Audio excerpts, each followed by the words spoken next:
Hi, welcome to the Future Is A Mixtape. This is Matthew Snyder, and I'm with my comrade, Jesse. And we have a great episode, we think, of just us talking and free-floating and jazzathon over basically Adam Curtis's HyperNormalisation. Most of the episodes are composed of us talking, sometimes some other folks, but it's usually Farting, just talking. Shitting, burping, and inanities. Cosmic or otherwise. Luckily, this is just audio. Cosmic shit. Luckily, this is just audio, so you don't need to see. You don't get to see all of that. You don't have to see what I'm doing to Jesse right now. You don't want to see that. This is why he wears black clothing. Yeah.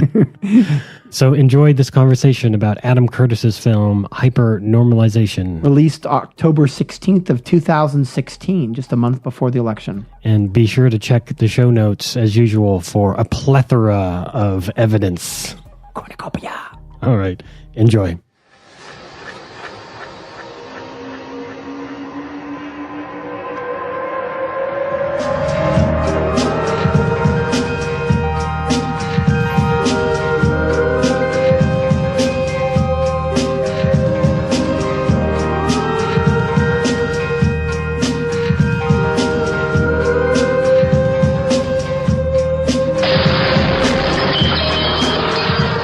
We live in a strange time.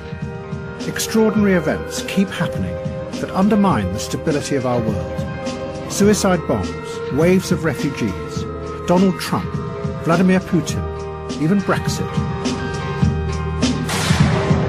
Yet those in control seem unable to deal with them. And no one has any vision of a different or a better kind of future. This film will tell the story of how we got to this strange place. It is about how over the past 40 years, politicians, financiers and technological utopians, rather than face up to the real complexities of the world, retreated. Instead, they constructed a simpler version of the world in order to hang on to power. And as this fake world grew, all of us went along with it, because the simplicity was reassuring. Even those who thought they were attacking the system, the radicals, the artists, the musicians, and our whole counterculture, actually became part of the trickery. Because they too had retreated into the make-believe world.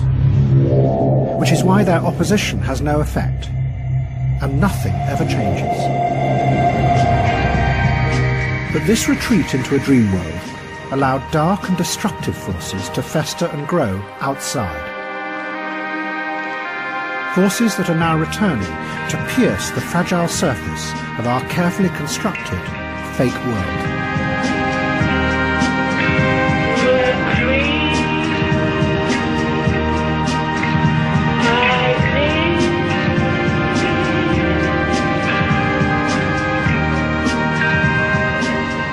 Have you retreated into a make-believe world over there? I'm going to talk about a secret world. Systems of power that are ripe to suck off your cock. There's always the phrases from Adam Curtis. Right. We live in a strange time full of bondage and really good feta cheese. Adam Curtis always talks about like secrets and power and hierarchy. Yeah. And so he has a kind of a nihilistic, almost anarchist perspective of these power structures, right? And all Anarchist, I don't know about that. In terms of his critique, I mean, he's not saying he's not saying let's get rid of all hierarchies, but he's saying that the ones we've got are really bad. He's saying we have no ideas, though. This is, and he's saying that you artist types, you're part of the problem. Yeah, you're escaping into make-believe world. Make-believe world. Yeah. Does he ever say this about artists in other documentaries? What do you say, Adam?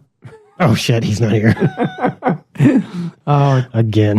Wuffy, low, try to contact, and maybe next week. Maybe next year. Maybe maybe not. I have to be the naked version of a poor man's atomic bomb to get attention. So I'll just show my belly. Oh, is that what you do? Exactly. I'll just show my belly, and we'll get all the attention we need without hurting anyone. Just the fright of seeing my rotund belly. I mean, I think the thing to remember about Adam Curtis is he's brilliant at looking at structures in a semiotic and symbolic way. This is why since this documentary came out, I think it was October 16th of 2016, right? Know, a little less than a month before the election, I was astounded by, just over a year symbolic ago. ability to look at unconscious structures, right? And I think that's what he's saying is like, he feels like a conspiratorial director right out of Alex Jones, but when you look up the stuff, it's there. I mean, he draws lines pretty closely, sometimes for narrative suspense. Right. That's, I think, a fair critique of his documentaries. But this is a fact-based kind of claims. They're just pulling them together in such a tight way that he creates a narrative suspense. So I think the thing with Adam Curtis is he's brilliant at looking at symbolic components of society. So when I teach a class called English 1C, which is about looking at signs and symbols in society, I said, well, look, this is politics, but he's looking at these symbolic components of your society and kind of ripping them open for you to look at. Right. And so my students said, I'm amazed how I felt like I was constipated watching.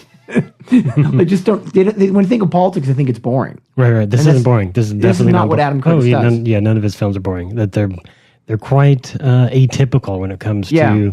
I mean, you might identify his work in his films as documentary work. And I think you may have mentioned a few times in previous episodes, we talked about or mentioned HyperNormalisation. And we were going to talk about it. And so here we are. We're going to talk about this. Here we are. We're going to talk about the shit. The point is, I think you mentioned, you called him a documentarian. Yeah. And I don't know, fact-based stuff. But hey, I also use fact-based stuff. He's polemical, but he's polemical. Well, he's also collagist. Yeah. So I do, visual collagist work. And I don't call myself a documentarian just because I'm using fact-based source material. What if we were to call him a visual essayist? He's it is entirely like an essay. It's absolutely like an essay. And it's just like he's reading an essay. Yeah. Right. He's reading an essay with the narration footage, with almost, I think there are a few shots in the film. This is his style. I think they're mostly made up of found footage and often like B-roll footage, the extra bit of tape, either pre or post the cut that you would see on the news or in any mainstream media. So it's them getting their hair prepped for the camera and all that sort of like the stuff that you'd otherwise leave on the cutting room floor makes it into Adam Curtis's film as part of this wild and eerie montage. And I think there are a few shots where he interviews folks. And so there's some talking head stuff in the films, and there's a few in this film, I think. But other than that, it's almost 100% cut and paste work. Yeah, what we think is the demonstratable component or core component of a Talking Heads, right? The band Talking Heads is a reference to documentaries. Right. That's the derivative, kind of phrase in which we think of it. But those are accentual components. Those are not core components of the narrative. Yeah, no. Yeah. They're almost like... there's not very many of them. It's almost like you're a basketball player and you're using your left foot to pivot. Those are almost like pivot points between his essay and montages that he's building up. Right. So they're almost like little pauses. Right. They're pauses rather than moments of intensification. Right. And I think that's what's really brilliant about him is like, okay, this is a documentary because I'm being way too entertained. It's so odd and eerie and interesting and just surprising, the juxtapositions of the different types of material, like one shot to the next is he can move all over the place, but it's all to tell the music is noir. Compelling story. The music is noir, and the filmic aspects, the grotesque imagery he will splice in there randomly is almost like a horror, like a horror film. Yeah. So he kind of blends horror and noir components as mood apertures. Yeah. So the work's very moody. I think more of as like an art film director. Like this is more like art films. This one especially because there's just points where there's images that will cycle over, almost like they're skipping. Like there's a moment in there where there's a couple dancing. It goes into a looping motion. And in one of the best sequences, I don't know if best, but one of the most interesting sequences, a little montage a la Christian Marclay, a little mashup of film clips from films of the late 90s, disaster flicks. And you know Christian Marclay's work, right? Yeah. You know what I'm saying? Is this the guy that does these? He's the one that did the 24-hour film, the right? The Clock, which is an awesome. He basically edited tons or thousands of films to actually tell a narrative story. Or was it narrative, or just about times? It's loosely narrative. It's structured around. So Christian Marclay's piece, The Clock, which is is kind of his magnum opus, is a 24-hour film to sync to real time, and it is made up entirely of existing footage from films and TV shows And they all circle around the idea of a clock. And many of the shots include images of clocks or and they're watches timed. and stuff. So like when it's 12 o'clock or 1 o'clock, you will literally see an image of the time. Christopher Markley has been working for decades in this kind of cut-up montage video kind of pieces. And so much so that it even became a thing that many other young art students coming out of art school would be doing these kinds of things. Well, and it became like a trope, a kind of joke. The origin of the cut-up is Tristan Tzara, right? I mean, I think from the Surrealists, right? Or the Dadaists. And so William Burroughs adopted that kind of strategy for his work, is using cut-ups. I mean, actually, Naked Lunch is just basically Allen Ginsberg and Kerouac stitching it together because they thought it was so fucking cool. But they just using the idea of cut-up for that. And so that is a style that traces back to, I think, Dadaism. Yeah, right? but anyways, the point is that there is a little section of the film that is a cut-up montage of clips of disaster flicks, pre-9/11 disaster flicks with buildings blowing up, and there's one bit in there where it does this like record scratch thing where the clip goes back and forth, plays a few times, which is the top of the Empire State Building tumbling to the ground from one of those disaster films. Falling is an incredible moment of like proto-zeitgeist, right? That this collective formation. Because in the 70s, there were a lot of disaster films, right? Like there was a whole period of blockbuster films that were disaster films. But what he... No. These are in the 90s. These in the 90s. That's what I'm saying. I'm tracing back that there was a period in the 70s where there were a lot of disaster films. But what's unique about this is he edits a fierce number of films where there's buildings coming down, and they're all before 99. Including the Twin Towers. Well, most famously, people forget or don't talk about it, but the ending of Fight Club has two financial towers coming down. Yeah, well, and there's some credit card, MasterCard buildings. I forget the name of the film. There's some made-for-TV film. I forget what it was called, but it was the exact 9/11 scenario. Terrorists hijacking planes, and they flew them into the Twin Towers. Yeah. It was actually a real plot in a film. We'll have to look up that clip, but that is the thing. Well, there's also a really amazing image in the 90s of William Burroughs aiming a shotgun at the Twin Towers. I think Yoko Ono took. I mean, it's inevitable. Because it's a symbol of power. It's a phallic symbol of financial power. Capitalism. Two double penises up in the air, tallest towers. Here's our financial cocks. Come and knock it down. So anyways, HyperNormalisation, you started utilizing this in the classroom right after it was released. Amazing. By the way, Vice had a short version of it, a trailer before it came out. Right. By the way, how do you do that? Because it's only on BBC iPlayer, which over there in the States, we can't really... So we say, but Adam Curtis says his delightful fans put it on YouTube. Yes. So you can find almost all the documentaries on YouTube. Yes. We'll leave a link to the YouTube They're not amazing quality if you're to connect it HDMI style to your TV. I want to see these. I haven't seen them in the theater and a proper screening place. They're so good. Exactly. Especially even with the raw textures in it. You'd love to see it on a big screen. Yeah, even though a lot of it's like VHS quality stuff. He had an interview. We'll link it in the show notes. We had an interview with, I want to think it's Eric from Tim and Eric. He had an interview with him when he was premiering the film in LA. He actually came to LA. And he said that, what makes us... Wait, why didn't we get him on the podcast then? What the fuck? Yeah, well, dude. We didn't start then. That was... What? We started in May of 2016. But what was really interesting is he's like, look, we better give up. He was just, kind of bored by documentaries and was doing a boring documentary about, I think, terrorism early on, before it became a big thing. And he just got bored by it and he started developing a kind of essay structure. Mm-hmm. And because he works at BBC, he has access to all of the BBC footage. So literally what he's doing is he's going in the BBC archives and just cutting shit up into it. I am so jealous. Yeah, and once again, Britain has looser fair rights policy about music. So he's able to do a lot of fun things with music in the documentary. We were talking about that earlier before we started, that Britain has a much more sensible policy about fair use for music. And so he's literally been taking BBC and being paid by BBC to critique BBC.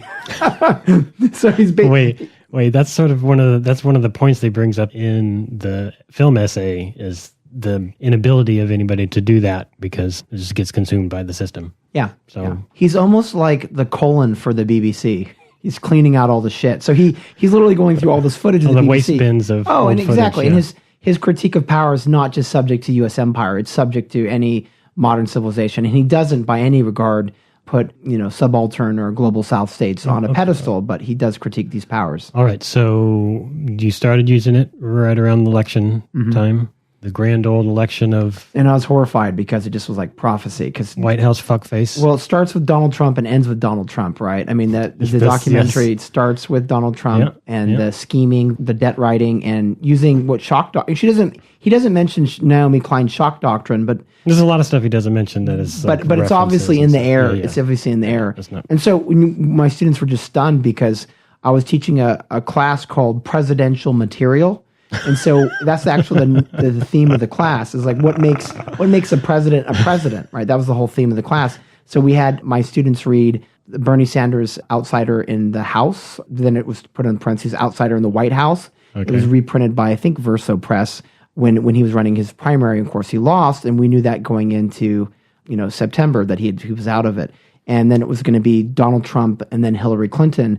And then it was really just stunning because we watched HyperNormalisation. Did you watch it with the class before the election? Before the election. Oh, shit. And so we were stunned because we all wanted to talk about how prophetic that was because my order was totally fucked up. I was so affirmative in the position that it'd be a very close, scary race, but that Hillary would win. I thought I knew it was going to be closer than what the poll said. All we would get is a heart attack, not murdered. Yeah, exactly. And so that 7 or 5% was within the margin of error. And of course, the problem with the polling is people don't want to sound like they're racist, so they didn't say they're voting for Donald Trump. It's like what happened when Kennedy was assassinated. When Kennedy was assassinated, everybody in polling would say, "Oh yeah, I voted for Kennedy," because they couldn't imagine that they didn't vote for him because he's assassinated. Right. And so this was like the reverse of that, where you didn't want to admit you're a racist, so the polling was off from the get-go. Yeah. I just didn't know it was that far off, and also the sense of just dispossession, right? Adam Curtis seemed to have... And so here we are reading a book about Hillary Clinton, and Trump is going to be president in like 2 months. And we're all kind of just shocked. I had a couple of Trump supporter students in the class, but by and large, students were shocked. I mean, they felt kind of angry that they weren't involved with Sanders' campaign when they read the book. So you've continued to use this as a discourse launching pad in courses since then, right? Exactly. I used it again for my English 1C class, which is about signs and symbols, because it's a symbolic text. It's doing symbolic, semiotic interpretations of giant political social structures. And I think that's what's so cool about it is I think he's the artist of what you call the unconscious conspiracy. It's a term I like to come up with and I use where there are conspiracies in society, but people can't see them. Mm-hmm. They are organized by elite power structures. Mm-hmm. So he does feel like you're watching an Alex Jones film, but it's well to maintain. What the fuck? Alex Jones made a film? Well, no, but I'm saying it's like the zeitgeist, or it has a conspiratorial feeling. All I know when you see Alex Jones is he's walking around Seattle and people throw coffee on him or... Well, I mean, I wish I could think of the quote from Frederick Jameson's about what conspiracies are, right? They're tethered to real anxieties and distrust, but it's a way to create a simple version of society, right? Because the complexity can't be processed. Right. And that's, I think, Frederick Jameson's doing that. And Adam Curtis is talking about how these... whole part of that's the whole thesis here. Well, and it's actual. And it's actualized through the examples of how these systems of power create and do something called perception management. Mm-hmm. Right. And this is something that's in Adam Curtis's first film. The first one I saw of his was called Power of Nightmares. Yeah, that's a good one. Did you see? Yeah, that was during the record. It's been a while since I saw that. And then my friend, historian Ken, kept telling me about the horrors of war. And it was about the connections between hypermaterialism and is a connection, but kind of parallel narrative about hypermaterialism, right? And then also Islam, the Islamic radical violent version of that, where they were both kind of appeals towards the idea that there was no unity in society, and materialism was eroding the sense of connection. So it was combining really the dawn of neoconservatives with the dawn of Osama bin Laden, radical violent jihad. And so those two have a parallel track and that start in Chicago. And so he's always looking for like these secret histories that are underneath large structures. And I mean, I think his best film is still Century of the Self. Century of the Self, yes. I mean, 4 hours. It's a good pairing with Medium as a Message, with McLuhan. It's a good pairing with Medium Cool, the movie with the it's a good pairing. It's a good pairing with Manufacturing Consent. Oh, yeah. It's about how advertising and the father of that, Edward Bernays, the nephew of Sigmund Freud, created propaganda and turned it into what's called public relations. And actually the term PR comes from wanting to retrofit propaganda because the Third Reich had made that just totally contaminated. Right. So PR is basically just propaganda. Yeah. Every time you hear that word, it's basically just propaganda. And it's his best film because it goes straight through the psychological ramifications of Freud and World War I, and then it goes into how Bernays used the idea of the symbolic unconscious to organize people, much in the way that Hitler used it. And so all of these are storytelling in particular style of storytelling, but a historical storytelling. So here he's starting, as we heard in the clip, 40 years back. So it starts in 1975 for this film, HyperNormalisation. His films tend not to be as narrative as a traditional documentary, as another component. He loves to do like these kind of traveling the globe. It hops and skips around, and it's clearly very specific. This follows a couple specific threads. It's not trying to be completionist. It's not trying to tell the whole goddamn story, right? It's trying to tell a couple nuanced stories that thread through this, and trying to like draw a particular picture of this time period. And that's what's so successful about his films, because I can't think of anyone that is just, you just are riveted by his voice. I mean, this kind of really sharp, clean British accent, Oxfordian almost. I don't know. Are you? I am. You're riveted. I'm riveted I'm riveted. I'm not being put into a building riveted, but I mean, you're riveted by the narrative structure. And because he draws those lines so close, I mean, he's taking these moments of history and tying them really close when there's other causal components. So he makes these very simplified causal components, but he's doing it more for narrative tension than anything. Right. And that's where it splits off a bit from, let alone all the stylistic things that he does that are very artful. Yeah. Right. That this is in no way a conventional kind of documentarian. He's not going to use the word problematize, 500 times in a, kind of an academic. Although he does, he also, this other thing, rewatching it, I noted that he's very poetic too. There's a lot of little poetic turns of phrase throughout this, little like 2-word phrases that he comes up with. Some of his stuff almost feels like Gore Vidal. I mean, the political commentator. Yeah, he's sort of a different era. He's sort of a different era. Yeah, with a sense of refinement. I mean, he's like Hitchens, Vidal. Kind of. It's like someone that was, like James Bond, but they ended up doing a lot of LSD and they lived in a basement. But hey, before we get too far down this road of praising of all the film and all aesthetically and all that, which this is why part of why we're talking about it. I think it's great. Like you say, I think it's a use. I would too if I was teaching those kinds of courses. I'd probably use this. I'd probably start with something else because there are some clear precedents to this work. But before we get too far down that road, I do just want to put it out there. We got some problems with it. I have some problems with it. Yeah. I think it's a good work of art. I think it's a great work of art. But as a text that's useful in social struggles, transformative and informative, I don't know. It's stretching it a little bit. This film is another category we call TDS, Terminal Dystopia Syndrome. So like The Circle and Dave Eggers, it really... I mean, when my students watch it, they go, this was so scary and exciting, but I felt so depressed and dispossessed. Yes. Yeah. This is also in the dumpster of... TDS. The terminal.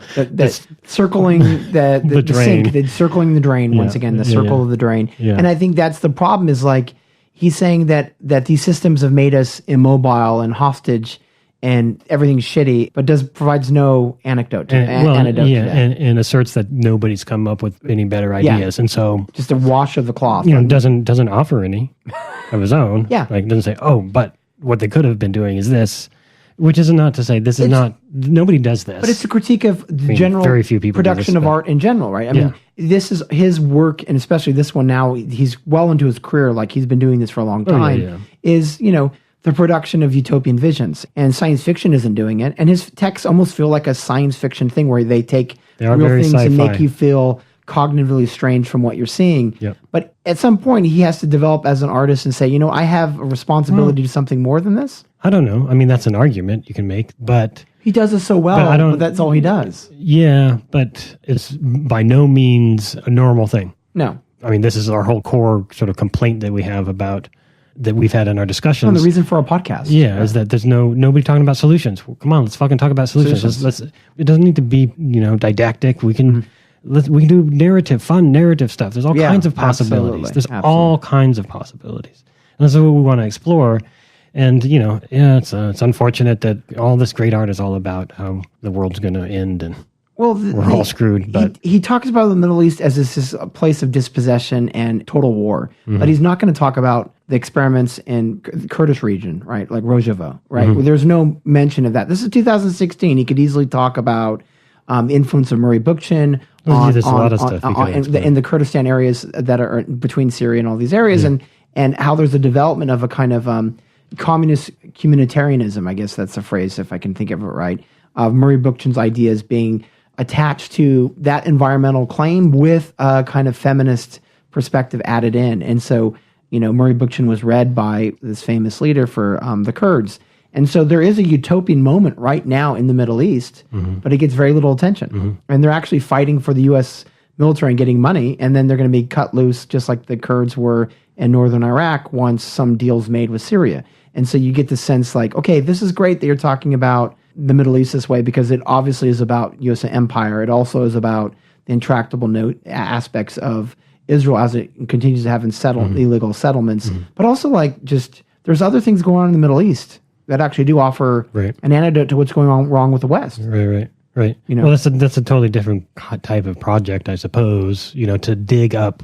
And here's where we're going to point to why he opens and closes, and why he bookends this whole essay with no one has any vision for a better or different future, right? So we heard in the intro there, that was the intro to the essay, and that's how he ends the essay. Same thing. And so in the middle is just the story of hypernormalization over the last 40 years as told through the relationship of the U.S. with Syria and Libya, and particularly Gaddafi and Assad, and that sort of triangle there, right? Yeah. But there's nothing more than that. It's like no one has a better vision. Well, and to trace this back, his phrase hypernormalization comes from, I think, two Russian science fiction authors, right? Yeah. I think they have a book called Dead Zone or something like that. And the idea is in Russian society, as it was deteriorating post-Khrushchev, in Khrushchev era and onward until Gorbachev tried to save the society, literally by thinking about a third way where Scandinavian policies could be adopted to transition out of the kind of problems of the Soviet Union, which has just collapsed psychologically. And the phrase hypernormalization for these authors that he's borrowing from is this notion that the world is fake and it's fake, but you can't believe in anything else, right? You know that the world's fake. And there's that moving section where you see this interview with a Russian house servant or house cleaner, and she says that she never dreams. She has nothing to dream about. That's incredibly depressing. But isn't that kind of true to some extent in America, where there's no ability to dream out of your fucking job at Target, your job at California Pizza Kitchen? Yeah. It's like, this just becomes normal that my exploitation... Hyper-normalization is a state where... Our class exploitation is so normalized, right? That, there's no solution to police brutality, or there's no solution for the way that we commodify ourselves. Yeah, it's that you're so buried in, you're so much a part of the system that it's impossible to see beyond it. Yeah, and to see outside of it. And so the hypernormalization is the thesis that's borrowed from the Russian context and is laid onto modern Western society. He's saying essentially the things that were happening in Russia are now increasingly happening to us. Which I think is it's an apt and accurate diagnosis, right? Okay, of illness. This is the world that we live in. Here's the fever. Right? This is here's what the contagion. I see every fucking day. You go out, leave my apartment, go fucking to work, and this is what there's no alternative. Tina, right? Well, and the land underneath is already owned by several other private people. Every step along the sidewalk, it's Tina. Yeah, right. It's tap along the sidewalk. It's not the person.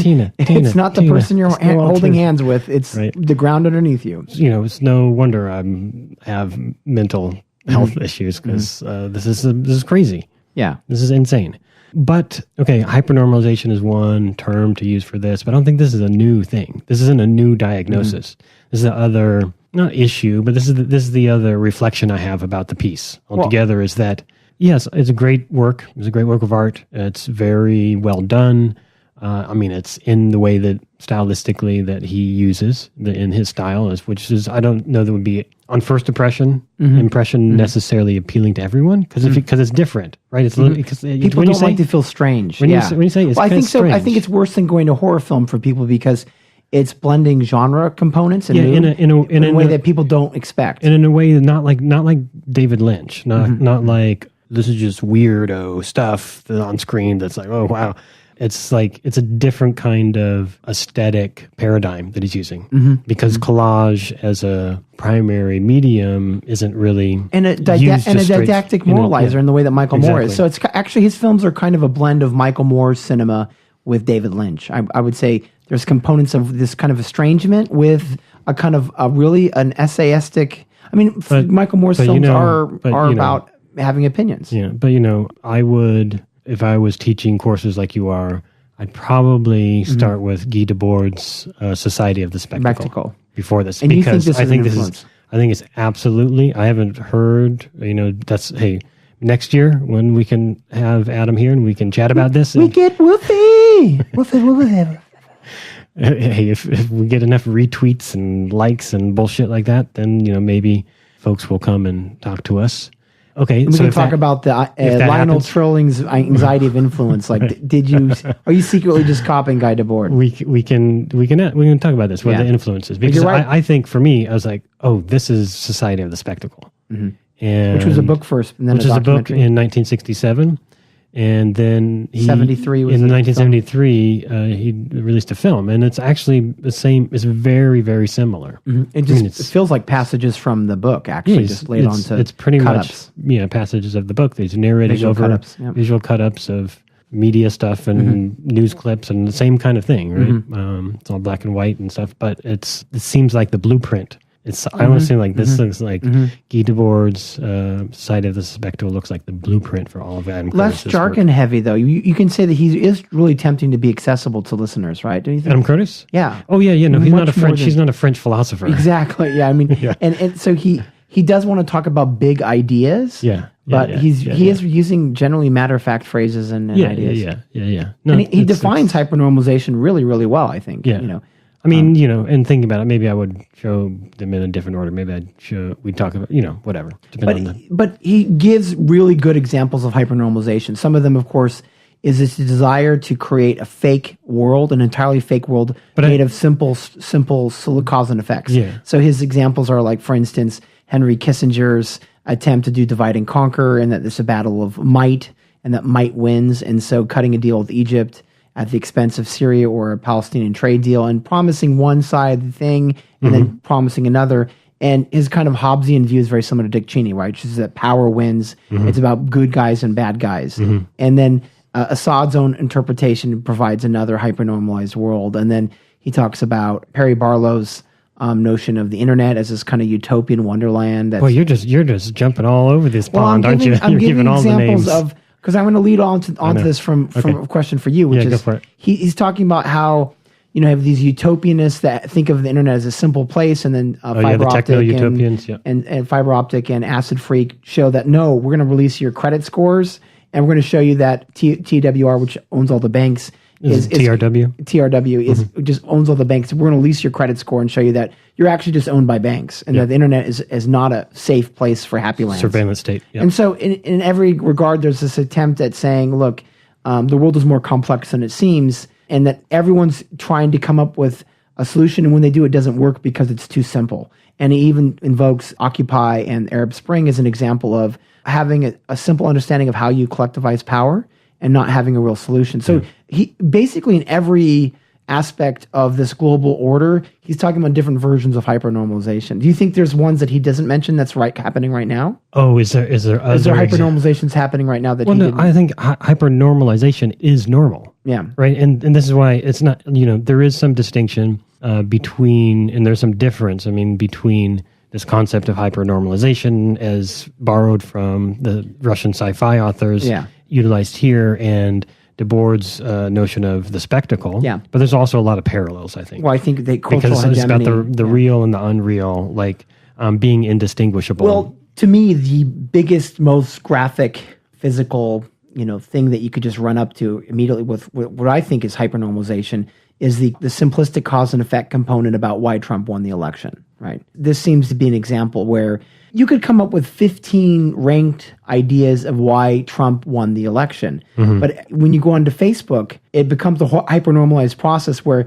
well, this caused Trump. This one thing is what caused Trump. And you're seeing people engage in rhetoric with hypernormalized conceptions of the world. This is the notion of the particular part of a hypernormal condition being that things are simple both true and untrue at the same time. Yeah. Right? That there's no real truth. There's no right? There's no source of truth. Because it doesn't matter what you say. And this, I mean, it's evidenced every day that fucking Donald Trump opens his mouth, right? Is that it doesn't matter.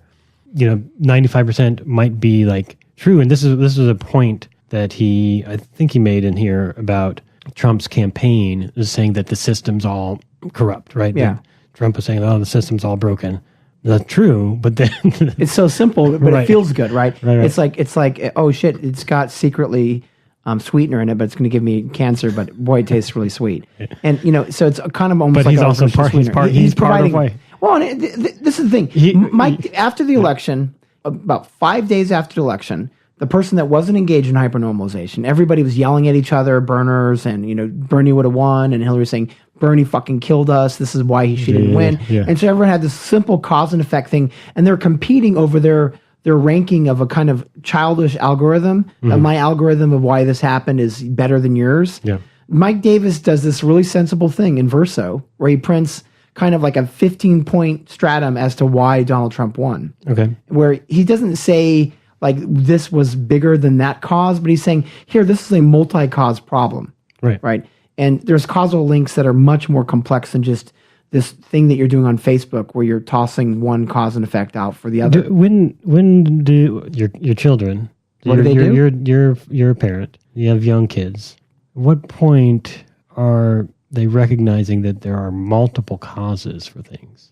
That there's an array of causes. The Tolkien world is gone, right? It's like the gray area you know what I'm getting at, though? Because you probably have these sort of interactions with like keeping up with what your kids are doing and stuff. And my daughter... Like, why this or why that, right? And why did you do this? And then... My daughter's starting to do this because she's 10 and she's starting to see the flaws in me, right? And the contradictions and say... right. That's maybe the more accurate. She's 10, she's moving in... Yeah. I mean, part of the reasons why I think teenagers are so upset at their parents is because they were gods as children. I mean, their parents were gods when they were children. Then they realize there's all these horrible gray areas of complications and contradictions, and they can't process. They feel betrayed. Right. So our rage about our parents is that they're not these gods that we thought they were. Yeah, typically your father will say, because I said so. Yeah. Why, Dad? Because I said so. Yeah. Right? It starts there, and then it's like, why, Dad? Oh, because... this simple but reason. Dad, you did that last week to someone and you didn't do it. Right. It's like, then they start saying like these the explanations for things need to continually get situational more hypocrisy, complicated. Right, yeah. So I guess that's what I was getting at. Like, at what point do young folks realize that reasons for things, the causes of things, are much more complicated? As you become a teenager, irony isn't one knife; it's a vest of knives that come out. Right, like someone open up their shirt and like, fuck. This is a knife chest of irony. And this is what they're dealing with as a teenager is they're starting to acknowledge the gray area that is the world, this horribly complex thing that we can't systematize. Well, here's the thing, this hyper-normal world, it's hard to fucking sell new fucking bullshit that you don't need 24/7. If you have to like slow down and like wade through all the complicated causes for all the problems in the world. Well, the biggest drop in consumption happened not with the Great Recession, but with 9/11. Right, where people were all forced to confront death, not through a Hollywood celebrity, but just something that was very visceral that they saw on their TV, where they were literally seeing, Yeah, but we saw it on a TV and it looked just like a movie. That's also how we talk about murder, because it was just violence. Like a movie, because like we just it's shot as a movie, exactly. It's shot as a movie. And this is how we deal with violence when, in most urban cultures, your death is something that's off screen, right? And violence is off screen increasingly. Yeah, where did we leave off there? Well, I think, so we were talking about the notion of hypernormalization. Right. And how it's endemic in many of the apertures that he looks at through Silicon Valley, through, the medical industry, and you're financial asking me industry. About if they're current ones. And I was saying the one I can think of is Donald Trump and Hillary Clinton. Well, I think that's a mode of hyper-normal that he uses in the film. But if we go back to like what he defines it as and the original source material, what it's defined as, is about being so buried in, so much part of the machinery of a system, you can't imagine anything else outside of it. Right. So again, to the bookends of his essay, That it's like nobody's imagining any different future, better future. That's how he opens and closes this thing. So that's not necessarily about causes for discrete series of events, right? Like an election of somebody or a terrorist attack or what have you that he might be discussing in the film, like causal things there. That's a deeper thing about like what is reality? Well, like what and why is the world the way it is? His argument can be traced, I think, earlier in this film, which is David Graeber's comment on, I think it's in the BAFTA called on flying cars and bureaucratic technologies or something. And it's about how we've been told not to think of utopia, and if we are, we're delusional, right? And that we've been told not to. There's been attempts where people have tried to, and then they're kind of judged or glared at when they attempt to think of solutions and alternatives. Right. Like, no, you can't do this. Well, that's why every fucking day, it's hard to like have a moment when you're not confronted with there is no alternative. Yeah. You know, like you had to fucking pay for that soda. Yeah. Right? There's no alternative. And it has to. No sugar. It almost feels like sugar, but there's no fucking sugar. Feel that cranberry? It doesn't come with fucking sugar. Yeah, these non-sugar drinks are basically our reality. Like, oh shit, I just bought a watch, but it was on a credit card. So or something like these are kinds of notions about laws and rights, right? Right. Or just like, I can get this thing, but it's money I don't have. Or these are claims that people make when they're buying a car or buying a watch or getting an expensive suit. Is that I can engage in this transaction and that it's going to be a simple thing. I'll be able to solve this. But in terms of these large, historical narrative arcs, which is what he's looking at, 40-year time span that crosses continents and hops around different countries and links together different discrete sets of occurrences and events and tragedies in this larger narrative arc, right? So what he's doing is like he's taking this thread from Assad to Reagan and Kissinger to Reagan and then on to Blair and Bush and manipulation of Gaddafi as a puppet to be it kind of has a James Bond globe hopping thing, right? So it has a British globe hopping thing, around the world in 80 days on a Jules Verne balloon or something. But I think there's a lot of narratives like that. I mean, you look at any source, Ocean's 12 or Ocean's 11. Right? Well, no, I just mean like in the sense of the hypernormal world. I think of anything that's used to put fear into folks, right? This is the mechanism. This is the story of the signs and symbols of understanding how that works. And so he's just using a few examples, right? And really, I think this, more than anything, this is a story about Gaddafi. The other parts of the film, like it doesn't go to, he talks about New York. He's able to construct hypernormalization the best through Gaddafi, because I think at pivotal points, he changes into what the U.S. government or U.S. empire wants. I mean, again, the story starts out in 1975, and we're in New York and Damascus. And he says where two visions of the world without politics were born, right? So it's Assad in Damascus, and it's the bankers in New York, and off the story goes from that point. And there's not a whole lot. It doesn't seem you could have followed this story of the bankers buying up New York and austerity and all of that over here, and that could have been a whole thing. But it seems the real narrative push was the manipulation by the West of Gaddafi as a manufacturing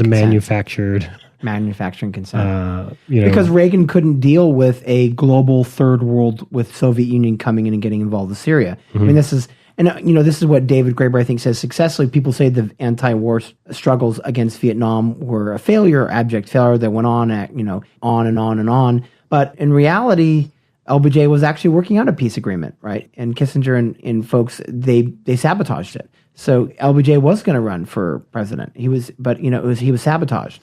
He was sabotaged by Nixon. I mean, that's actually that's Nixon's greatest crime. He caused 3 million lives to be lost because he sabotaged the peace treaty, that was being formed with LBJ. So LBJ said, I was like, I'm not going to run, but he's actually going to run. And so, Kissinger and Nixon just sabotaged that shit. And this is the real problem, is that our world's being manufactured by people that want to help us, but are actually just helping themselves. You know, it's really about them and their own relationship with the world. I mean, there's a moment where one of the figures that's interviewed says that, well, Kissinger was a misanthrope at Harvard. He was unlikable. He was suspicious and intolerant and short-witted in some sense about humor and affection. And so he was just a not liked person. It was like, well, that explains a lot. And why he's a war criminal and shouldn't have been given the fucking Nobel Prize for Peace. I mean, this is the thing we talked about earlier, but I think the general idea is, I mean, my problem with when he does hypernormalization comes when he talks about, you know, the artists, like we talked about in the beginning, but also Occupy and the Arab Spring, where it feels like he just dismisses it outhandedly. I mean, like, yeah, you know, his main character there is, they met on the internet, they danced in the park, and then shit didn't happen. Yeah. So that's the story of Occupy and the Arab Spring. But then his main character that he uses for illustrate the ineffectual artists of the late 70s and 80s was Patti Smith, and you know, uses some clips of her sounding She's a little. She's like, oh, I love the drawings on the concrete by the little black children.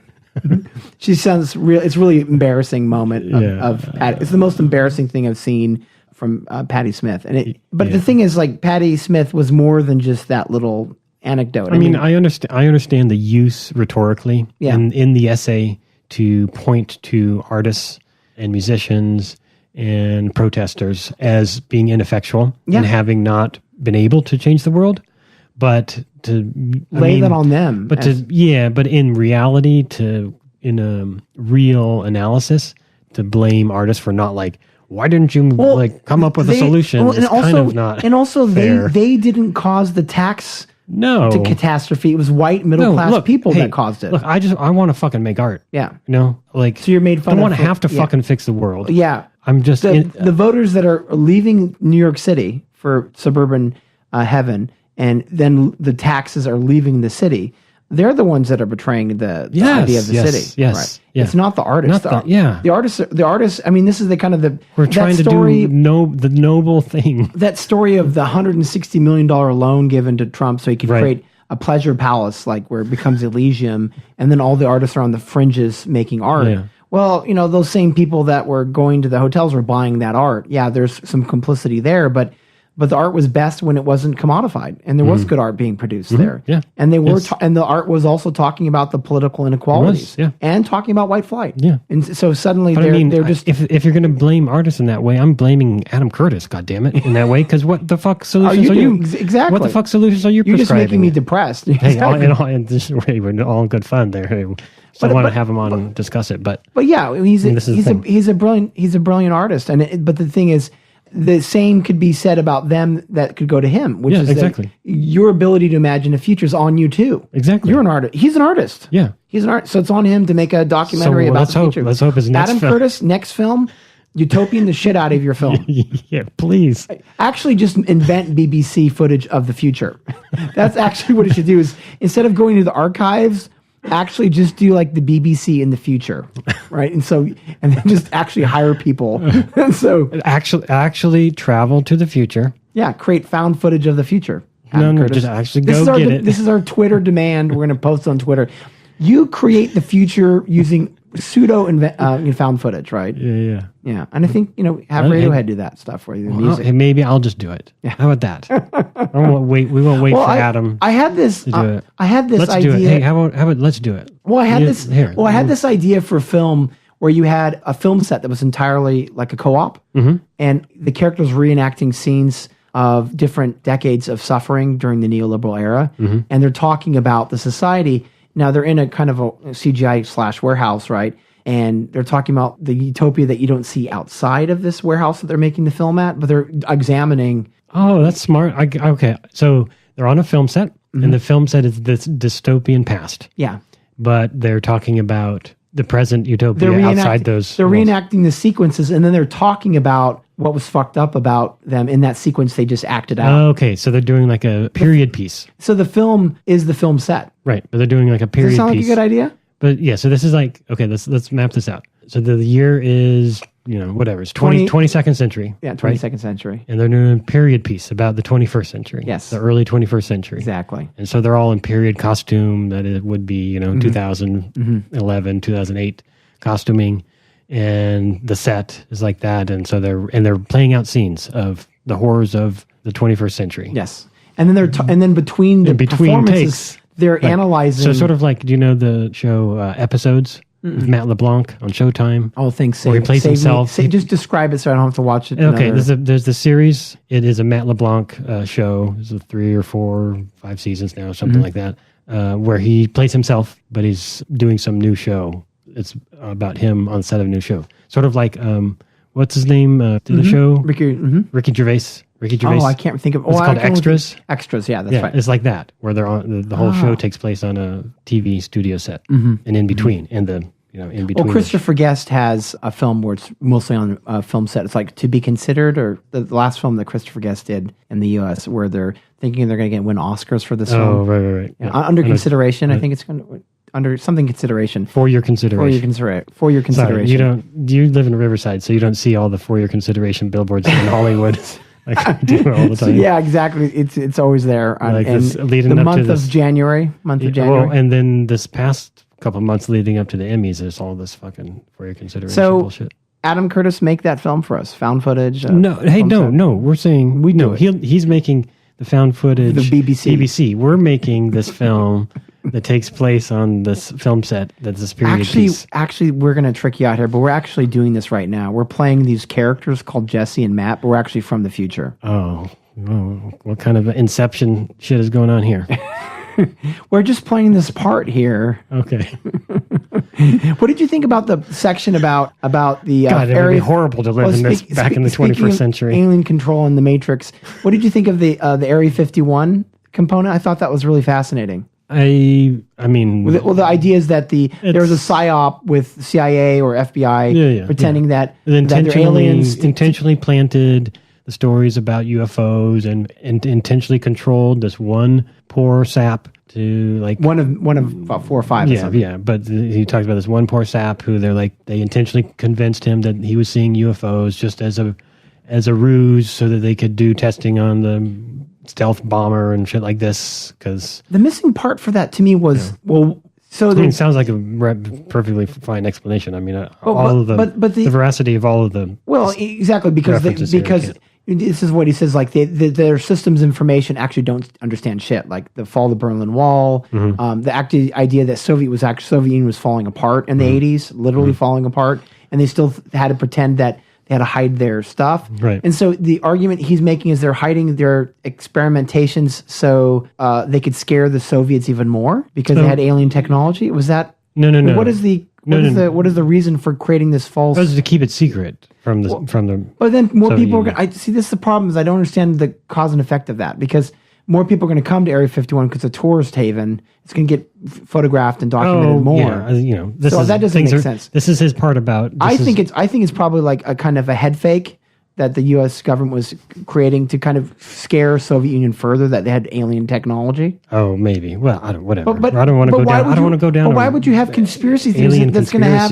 Well, because Area 51 is a tourist haven, and it's because of those conspiracy theories. So it's weird that they would try to throw off the scent. Okay, but more people would come. I didn't quite follow that. Okay, let's follow the premise here. So if the premise of the argument in the essay is nobody, not the bankers, not the politicians, even those with power, didn't know what to do, couldn't keep things under control. And so you simplify the story of the world. You simplify the explanations of the world. Doesn't matter if it's true or false. You just keep making simple explanations that push forward your agenda. Sounds like Trump's campaign. Exactly. That's why it's one of the major threads through the whole thing. Then it's not that there is a clear laid out path ahead that they're trying. It's a constant game of tennis, batting this truth untruth, tennis ball back and forth, right wherever it happens to land, because it's all you don't know where it's almost, you don't know what's. So it's if almost, that's the case, right? Yeah. So if that's the case, then and assuming that the information is accurate, truthful about the motivations of the U.S. government as outlined in the film, to mislead the public about this false stories, implant false stories about UFOs, so as to disguise the testing on their new, weapons technology and planes and stealth bombers and all this shit, then okay, they wouldn't know that it would become this big cultural thing. Yeah, you're right. Maybe it's unintended consequences. Right. Unintended consequences. They created a tourism industry. Right. Yeah. So it's like, it's whack-a-mole. You're always like... So this is an example... Just like, this is an example of having some shit so the political and financial elite have this pile of shit in the room. And they keep moving it around. Then you got to wipe it. Then you got... It keeps growing. So it's like the shit that keeps growing and they keep moving it around the room. I think there's a children's book about that. Where the Wild Things Are. You're close. Written by Dr. Seuss. Dr. Seuss? The Lorax? The one where there's the spot, trying to get the spot out? I don't remember which one that is. Come on, Dad. I'm sorry. I'm just thinking of the Lorax because that's the most political of his books, I think. Oh, you're talking about the ones with the spots on their chest? Trying to get the spot out, and they can't get the spot out, and it goes everywhere. Yeah. I can't think. I know what you're talking about. But I don't know. I'm not. I remember the Dr. Seuss book. I'm not a parent. But you're the parent. You're supposed to know in the adult sense. You're the one supposed to keep all the references in your head too. So please do not see Lorax the film. I'm not. I don't visit those things unless you make me. Shit, don't do that. Right. Unless we're going with your kids. I'd much rather talk to the conspiracy theorists at Area 51 than watch Lorax the cartoon. Okay. It features a banjo. Note. Some of the worst banjo Mental playing note. by a child of all time. Okay. So, yeah, I mean, I think the premise makes sense, but it's almost like if you're informed and you're aware, he provides some nice little piece of information that I didn't know about, which I thought was great. Like, I didn't know I think that middle school kids were being used as bomb detectors for the first wave of suicide bombing in their Iran-Iraq war. And that was... I knew about boys, I didn't know the ages. So that was boys, really horrifying to see these kids loaded up in the bus. Buses, yeah. My students said they were really disturbed. A couple of my students said they just cried when they saw this thing because these are literally middle school kids being used as kind of roving bomb collectors and blowing up, and to kind of defeat the highly weaponized Iraq. Right? Yeah. Again, I think the most interesting thing in that regard is the story of Gaddafi and how he was manipulated. He's fascinating. And not just manipulated, but how it was the shape-shifting enemy and the construction of an enemy and then the construction of a hero and then the... Well, you can see why back and forth. You can see why Sacha Baron Cohen wanted to do a film called The Dictator because Gaddafi's just so incredibly fascinating. I mean, we should probably do an episode on that book called The Third Way. Gaddafi's? Yeah, we should read it. Okay, I haven't read it. I don't know if it's translated. No, but it sounds fascinating. He wanted to blend capitalism with communism, basically. He called it the third way. Yeah. And so he actually adopted this idea as a terrorist because he just was desperate for attention. Oh, yeah. So ironically, he really wanted to save the world through this book called The Third Way. And it's, only after, fits and bursts that he actually gets the attention he deserves when he becomes the great peace activist, because Blair and Bush, Blair and Bush couldn't create a democracy in Afghanistan and Iraq, so they have to look for Libya to give them the nice story about how good the war was in terms of de-weaponizing the world. Right. And he pretended that's the thing. He pretended to have just weapons of mass destruction and get rid of them, and so then he became the friend of Blair and Bush and got invited to the UN and gave a whole talk. The rationale changes when there's no weapons of mass destruction in Iraq. It becomes about liberating women, right? So that neoliberal progressivism or the adoption of identity politics gets embraced among neocons because they can't rationalize a war where there was no weapons of mass deception, or weapons of mass deception, but there's no weapons of mass destruction. I mean, they change the rationale for the war when there's no fucking weapons. And it did fucking starve out a bunch of people, but in Iraq, there's no doubt that the sanctions had a real violent outcome on the population of Iraq in terms of malnutrition, starvation, and all those things. But it did work in terms of what the U.S. wanted, which was there was no development of weapons, right? And so they had to change that story to something that would somehow cover up the fact that their simple idea about Iraq wasn't good enough. And so it was about freeing women from this. I mean, and this is not news to any of us. I think it's enlightening to see the thread of the story of the particular stories here, from Assad to Gaddafi and Blair and Bush and Reagan and Kissinger and Trump, right? And because Trump also figures in well before his election or his candidacy in the Gaddafi story, and even further back here. So that's all interesting. That's really interesting stuff. But it's not like is there that this is the way. Well, there's a two-tiered social function, which is like this makes history fun for students. Like when I was teaching it, like it allows them an interest. But for us, fully, mostly developed intellectual folks that have college degrees, we're not moving through the. Do folks have a word for that? I don't know. Intellectual elite.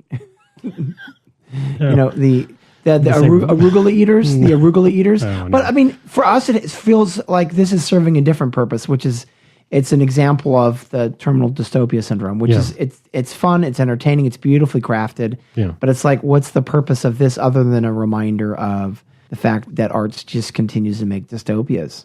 Yeah, and so he says nobody had any idea about how to change the world, how to make it better. Is that true? What? Yeah. Bullshit. Yeah. Okay. Cite some examples, Jesse. So, I mean, okay, he's talking about, and this is released in 2016, right before the election. What about Bernie Sanders? Yes. Bernie Sanders doesn't appear here at all. Doesn't exist at all. Yeah. I found that so weird. Did you find that weird too? That not weird. I mean, the story is about villains. Yeah. And the story is about global villains. So, okay, yes, Bernie Sanders isn't a global villain. But the critique that he provides is that we have to materially come together and mobilize, right? And mobilize together for an actual purpose, for an agenda, for a vision. And as a critique about that Occupy didn't have a vision, didn't have demands, or refused demands, was actually a reactionary one. And the Marxist Mike Davis would agree that was actually a conservative movement because it didn't have demands. But Bernie Sanders had demands. And nowhere does it appear that someone was mobilizing because it doesn't play into his thesis, right? Yeah, no. And even the things that he does reference, like Occupy. Yeah, I mean, we've talked, ad nauseum about how Occupy was ultimately ineffectual in and of itself, but really was the groundwork for a lot of things that are continuing to develop. Sanders' success is hinged on activists that were kind of in the ground force of Occupy. So many people that were organizers, field organizers, were actually involved with Occupy. And the big point that I take issue with in this assertion is thesis that no one has any idea about what to do about a better world, a better future. Is we agree if we only talk about what is most widely known, right? What is popular, what takes up the most airspace, what gets broad media distribution and attention. Yeah, no. So the second look right here. Here's an example right here. These two motherfuckers, right? The two of us. Yeah, well, invisible, right? Because we're fucking invisible. We don't have Woofy. We're not a celebrity. We're not celebrities. Yeah. There's all kinds of fucking ideas. Millions and millions. And this is where I talk about something. This is the paradox. His first part of his thesis about hypernormalization is accurate, but his idea about any oppositional form taking root is not. It's his hypernormalization film. The thesis, the second half of it, is also an example of hypernormalization. Yes, exactly. Right. It is. So his diagnostic of society and its failure to imagine utopia is actually a hyper-normalized critique of his own of the left. Piece. Of his own work. It's more complex than that. Yeah, sure, the dominant society can't imagine a way forward, but there are people that are doing things that you could probably look at dinner tables and breakfast nooks and sidewalks and water coolers and bus stops and living rooms all over the place right now at this moment. People are imagining, right? I just came from would, should, could.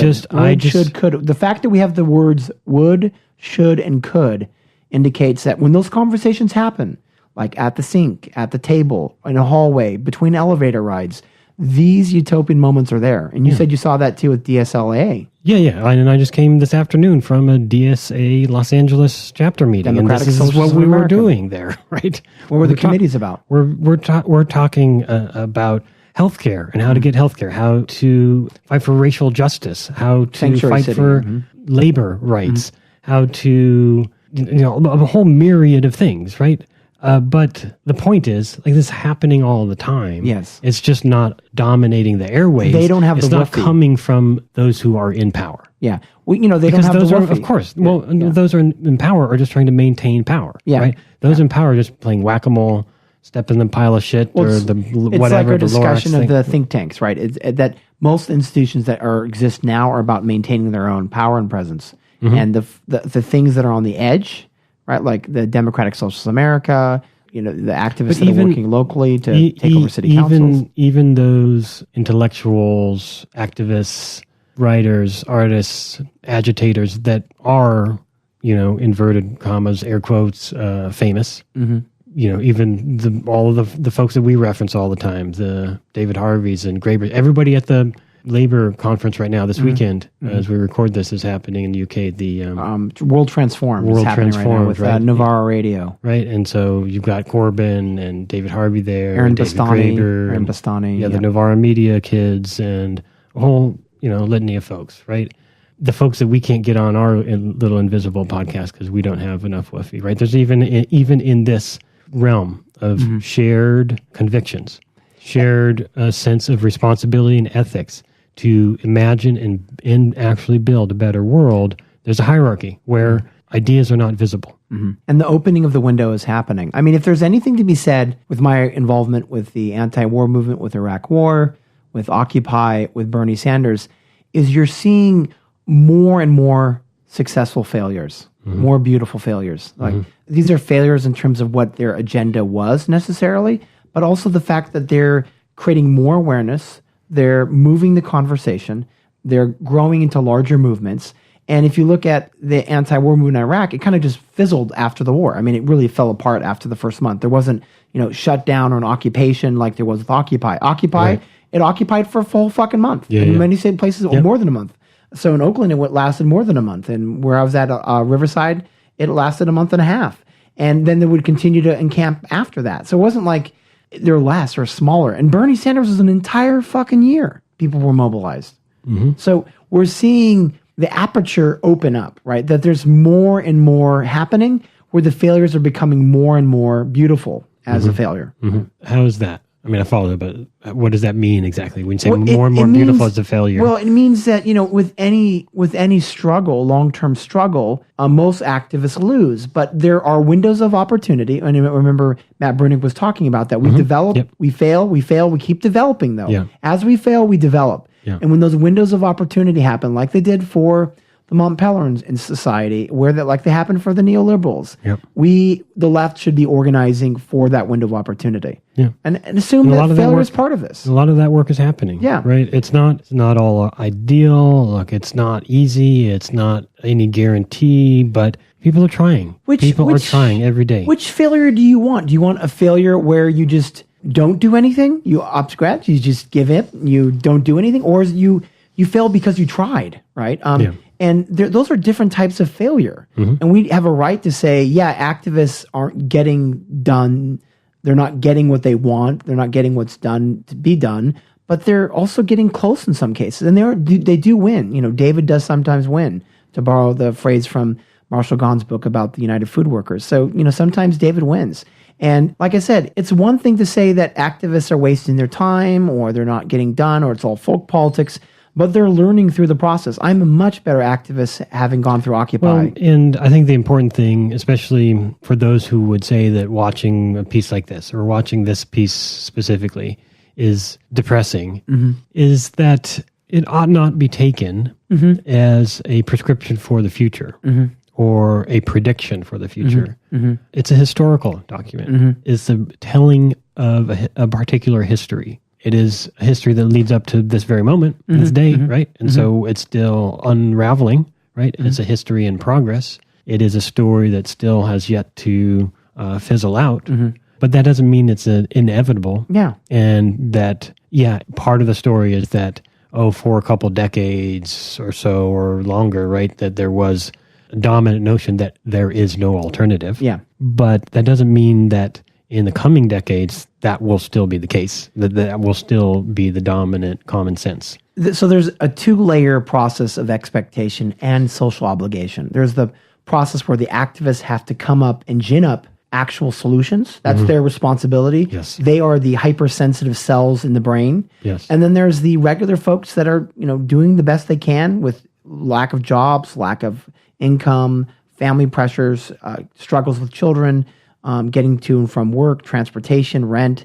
They also have to say that there are two different types of failure. There's one of acquiescence and obedience, and then there's the one where you're trying to succeed and know that you are quite likely to fail. Right. Being an activist, for me, is an acknowledgement existentially that you're going to fail a lot more in life. Yes. And accepting that as part of what it is to be an activist. And I am a complete failure.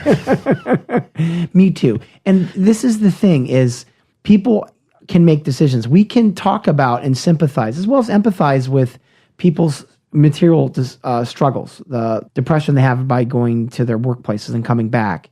But, like I said, we have to own up to the fact that we already are watching a lot of TV. I mean, we're watching a lot of Netflix, we're watching a lot of streaming.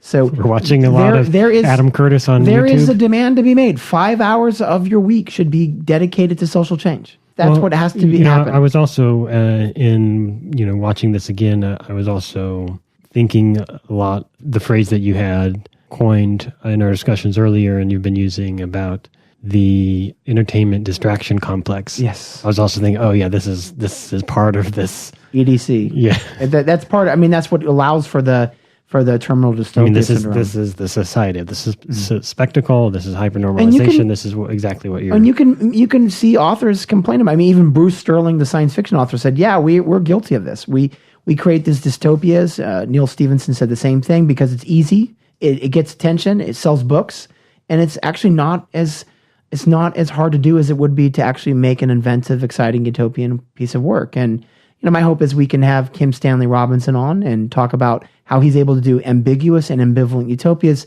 that still have a forward trajectory. Right? There's still an optimism that's rooted in struggle.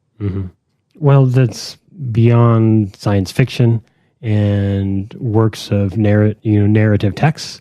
We've got to do this like every day. Yeah. Like a little more and a little more. Yeah. A little more each day, I think, because it's in all of the architecture of our lives that is defined by the dominant capitalist hegemony, that we have to start imagining other ways to work through the day. Absolutely. Right, to get through the day. How the day would be different each day if we weren't constrained by these, having to pay the fucking rent, having to pay for health insurance, having to fucking pay for food, having to, subsume all of our own creative desires to sell ourselves to capital, right? To allow them to steal our surplus labor. Let's think of the idea of ludic dreaming. I mean, people come out of their workplace or out of their house, out of their driveway, and they'll look at their city, their town, and they'll say, this could look different.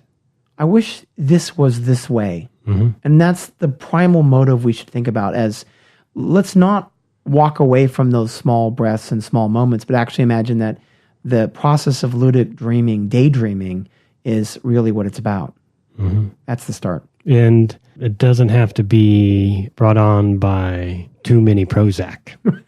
But Wenatchee was also a dramatic example of another kind of craving for stability and reassurance. More of its citizens took Prozac than practically any other town in America. When a person's central nervous system is changed by an SSRI with that medicine, they will view things differently, and they will be strangers. They look at things differently. I have a chemical up here that changes me. I think differently. For me, it was like walking around like this for my whole life and really not knowing that I was nearsighted. I mean, really. I mean, no one had ever offered me glasses. And then all of a sudden, here comes somebody that says, okay, now try these on, try this Prozac on. And I tried it on, and for the first time in my life, I went, whoa, is this the way reality really is? Your perception can be changed, and it's frightening, and it's scary to people. It speaks of science fiction almost.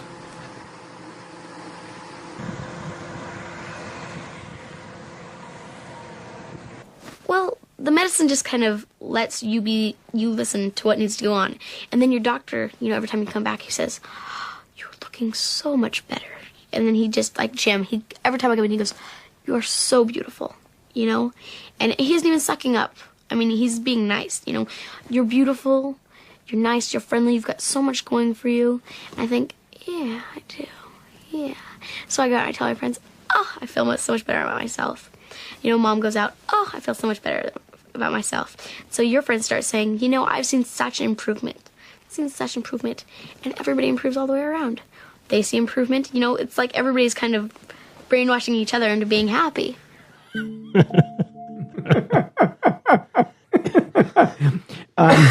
What are you coughing up? I'm gonna the gelatin capsules from my Prozac. Because looking at her haircut, it is about brainwashing. Because that haircut wasn't working for her. Oh. It was a form of cruelty, or it might have just been the 1980s. It might have just been the 1980s. The hair was a victim of the 1980s. But I mean, that's from your stomping grounds. I'm talking about that area. Wenatchee, right? Yeah. So Eastern Washington. Eastern Washington, right? Place of apples and that giant machine called the Aladdin, right? Which systematizes everything for stability and has actually trades what is like, I guess, 7% of the global economy. Yeah, $15 trillion or something. And yeah, that's just incredible. State of apples and apparently mental health issues. Apples to apples. An apple a day keeps the Prozac away. So it's because they didn't have any apples. They were all they were all exported, maybe. Okay. So you just had to take them all down to California. Yeah. Or So something. there's your sugar, Prozac. Yeah. Depressing as fuck. The fuck. Oh. Ending on a depressing note. TDS moment. So we will think about not taking Prozac hopefully in the future, and hopefully that's not a drug we're taking. Yeah, and hopefully we're not brainwashing ourselves. That we're all happy that we're actually making. It's like brainwashing ourselves. Maybe we're actually build a world that we don't have to take drugs like Prozac to numb ourselves from this fucking disaster show. Yeah. So if you're interested in that kind of thing, actually moving beyond this terminal dystopia bullshit and actually imagining a better world, we want to talk. We want you to share this discussion with other folks. We want you to leave a review of the podcast on iTunes. We want you to email us at futureisamixtape@gmail.com, to visit the website, thefutureisamixtape.com, to check out what's going on Facebook at facebook.com/thefutureisamixtape. Maybe find it on Instagram or on Twitter at Future Mixtapes. Wherever you can find Matt. I'm lollygagging on Facebook. You can find me there. Yeah. You can join my Woofy clan. Yeah.